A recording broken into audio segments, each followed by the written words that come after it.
What is up? In this video, we're talking all things life, where I've been, what I've been up to, and why I haven't posted in 4 years. Let's get into it.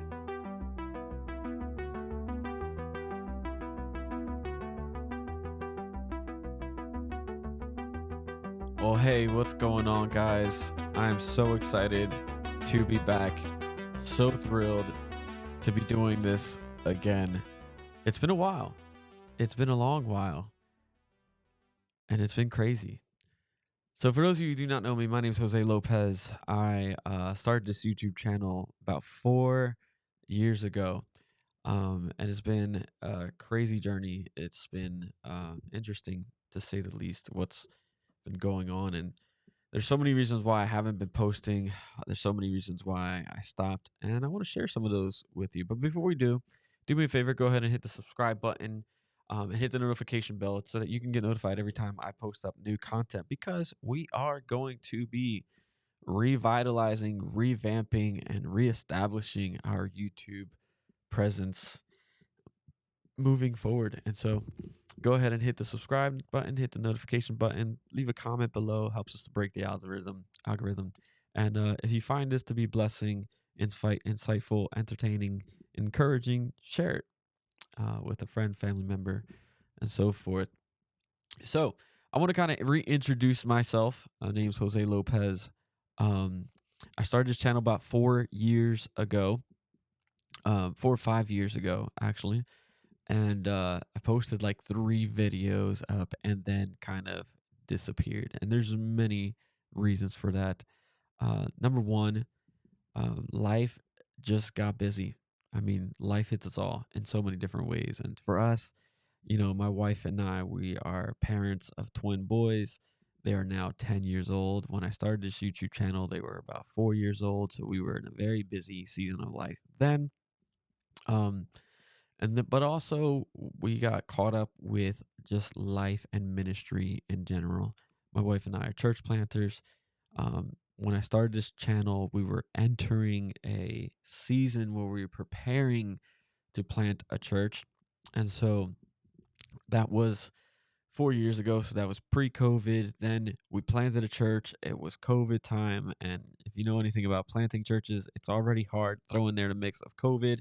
It got that much more difficult. Then we ended up going into a season where I merged the church that we had planted into with a church that was much larger, would be considered a mega church now. Um, and being involved in a mega church, super insightful. Learned a lot about myself, learned a lot about what I believe, learned a lot about what I believe a church is and a church is not, what I believe churches should and should not be doing.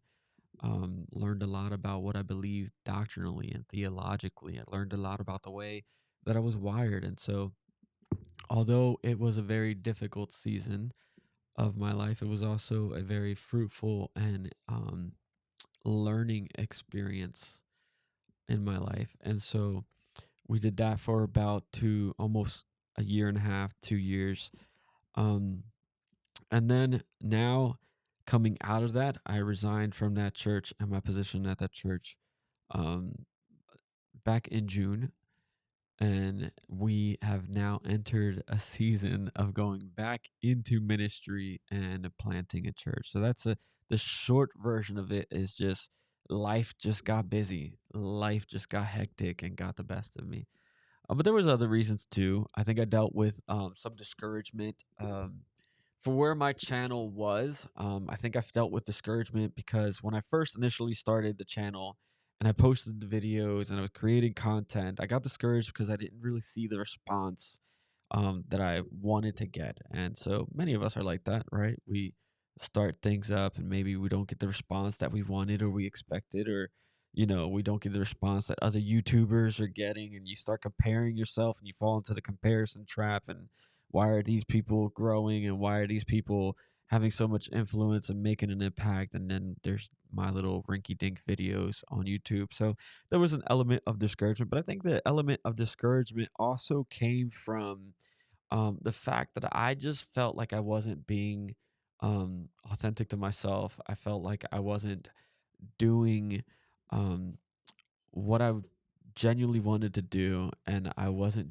doing what I knew I could do. Um, and I was doing things the way I saw other people doing them. And so my videos were produced and edited, recorded and edited, and then I added some like lower thirds or some transitions in there, which were really cheesy, even for 4 years ago, and it became not fun for me because it just didn't feel like me. I'm a much more conversational person. I like podcasts for that reason. I feel like it's more of a conversation. It's not so highly produced. It's not so much edited because I'm so much less of a produced and edited guy than I am a conversational guy, a live stream guy. I do much better during live streams than I do pre-recordings, and so conversational is just my nature. Doing a podcast, even talking to a camera, I do way worse when I know I'm being recorded and I can stop and edit, and I want to make sure I'm polished and everything comes out perfect. And that's why I like live stream better, because if you mess up, you mess up. If there's an awkward moment, there's an awkward moment, and the show keeps going on, right? In a conversation, there's no start, stop, edit. There's no, oh, let me erase that. Let me filter that. Let me, ooh, probably should do this differently. There's none of that in a conversation. The conversation is just conversation, and what happens in a conversation is there's a call and a response. There's a back and forth. There's a processing, if you will, verbally. And I'm very much a verbal processor. Talking things out, working things out verbally for me helps. And so I think that played into the discouragement that I was feeling. I think that's why I felt like I wasn't being myself. I felt like it wasn't fruitful for me. And I know I only created three videos, and it's interesting because I started around the same time as I am now 4 years ago. It was around Easter time. People start talking about the 7 words, and so I made videos about the 7 words of Jesus. And I think I stopped at today you'll be with me in paradise. And it's interesting looking back, and this is the reason why I'm coming back into YouTube and making content and recording and live streaming moving forward, is because I didn't see the response that I wanted to get then, but I happened to log into my YouTube a couple weeks ago, and I'm like, oh wow, this thing has been kind of growing on its own, and I haven't kept up with it.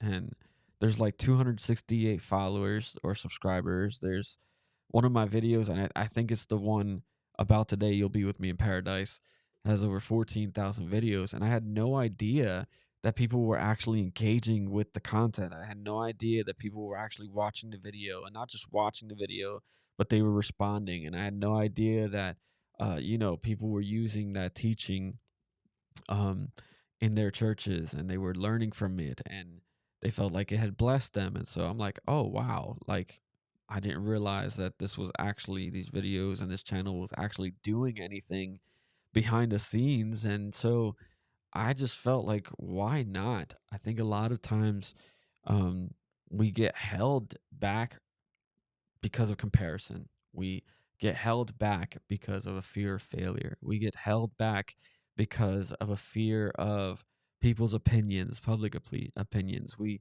get held back with, what if people don't like what I do, or what if they do like what I do? What if people get offended? What if people don't get offended? What if people agree? What if people don't agree? And all these questions, the fear of people's opinions, the fear of missing out, the fear of doing something incorrectly or failing, it prevents us from doing things that actually make an impact. And if you look at today's culture and landscape and entertainment and YouTube and everything, there is so much garbage out there. There's so much wickedness out there. There's so many things that people post and create, and live streams that get done, videos that get done that are not fruitful, that are not edifying, that are not encouraging, that don't uplift our faith, that don't grow us spiritually, that don't lead us towards Christ, but actually pull people away from Christ. And I thought, you know what? I'm going to get on there and I'm going to be myself, and I'm going to create content that I feel good about creating. And so we're going to make this thing podcast form. We're going to have conversations. It's going to be me and a talking head, and it's going to be okay. If you don't like it, there's plenty of other highly produced channels that you can go check out. But if you want something authentic, something less produced, something less edited, more conversational, more raw and real, because we're going to get into some really deep topics about faith, about culture, about church, theology, doctrine, discipleship, and we're calling it disruptive faith. Disruptive faith. And here's why. Because my goal is to teach and challenge people to not only live biblically, but to live out a faith that disrupts their life and their culture, that disrupts their life and their world. Because I believe that we're called to live out the kind of faith that is disruptive to our lives. That disruptive faith should disrupt the way that we live. It should disrupt the norms of our lives. It should disrupt the conventional way that we think. It should disrupt the conventional way we think about church, about faith, about relationships, about work. It should disrupt the cultural norms and the conventional norms of how we live out this faith, and how we build churches, and the things that we do and why we do them, and the things that we believe and why we believe them. I believe that the kind of faith that Jesus called us to is a disruptive faith that disrupts the way that we live. It's completely counterintuitive, or not counterintuitive, but uh, counterculture, counter life. We are accustomed to living for ourselves, and yet Jesus calls us to lay down our lives. In fact, when he's talking to his disciples, he says, if anyone wants to follow after me, he is to deny himself, take up his cross, and follow me. That disrupts our lives. That disrupts the way that we live. We're called to a life of humility. It disrupts culture when it teaches you that you ought to that you ought to exalt yourself, that you ought to promote yourself, that you ought to uh, live in such a way that you live for greatness. And Jesus teaches us that greatness is actually found in lowering ourselves and humbling ourselves and living to not just serve Him, but to serve others. I want to talk about these things, and I want to create content that is based around these things. And so my goal is to, number one, grow my subscribers, because hey, it's YouTube, and we'd like to get to a point where that I can focus on this and I can earn an income for my family and be a blessing in providing for my family through passive income through YouTube, and creating content that produces financial benefit, that sets us in a better financial place. Not that we're in a bad place, but it doesn't hurt to be in a better financial place, but also to create content that is encouraging, that is challenging, that grows people's faith, that helps people to mature in their walk with the Lord, that helps them to and challenges them to live like Jesus and for Jesus, to live to love God and to live to love people, but to also put that faith on display for the world to see, because we are called to be the salt and the light of the world. And salt is disruptive to its environment. Light is disruptive to darkness. And that's the kind of faith we're going to live. And so I'm going to make some exciting changes over the next few weeks, months, and hopefully years and decades of doing this.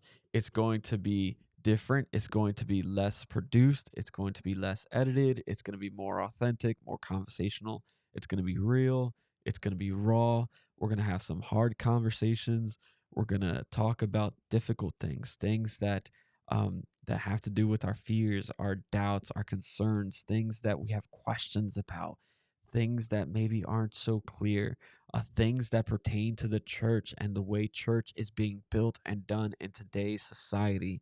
Because I think that is a huge, huge, huge area that we are lacking in and that we are missing the mark in. And so we're going to talk about those things. We're going to talk about my experience as a part of a megachurch and as a worship pastor of a megachurch, and the expectations and the concerns of the megachurch model and the seeker sensitive model and megachurch culture and celebrity culture in the church. And we'll talk about why so many pastors and leaders, charismatic people who have led the church because they are charismatic people and yet have no character and have ended up falling and being really hurtful for the church. We want to talk about these things because they're crucial and they're beneficial for the church, and they're beneficial for our growth, for our maturity. They're beneficial for us to learn.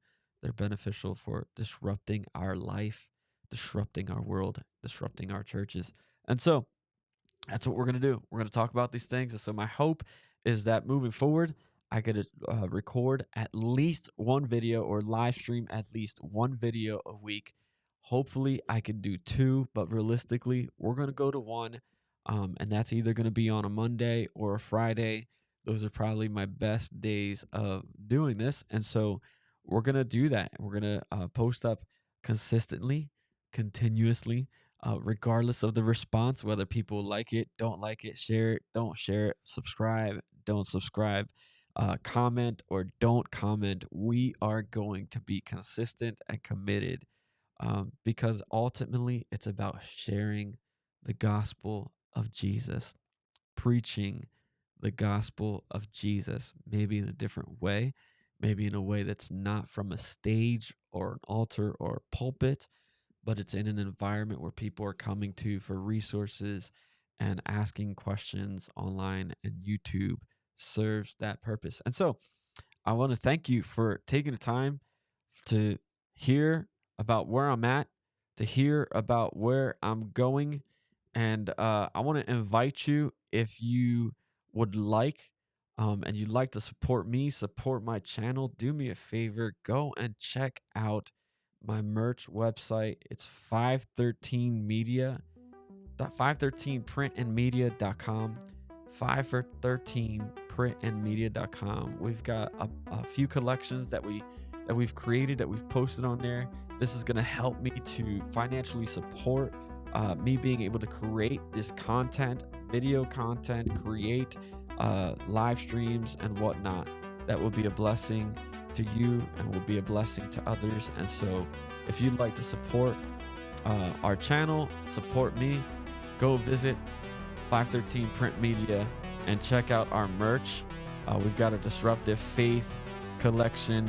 We've got a Preach the Gospel collection. We've got a Death to Life collection, and they're all pretty cool, pretty dope, and it's exciting.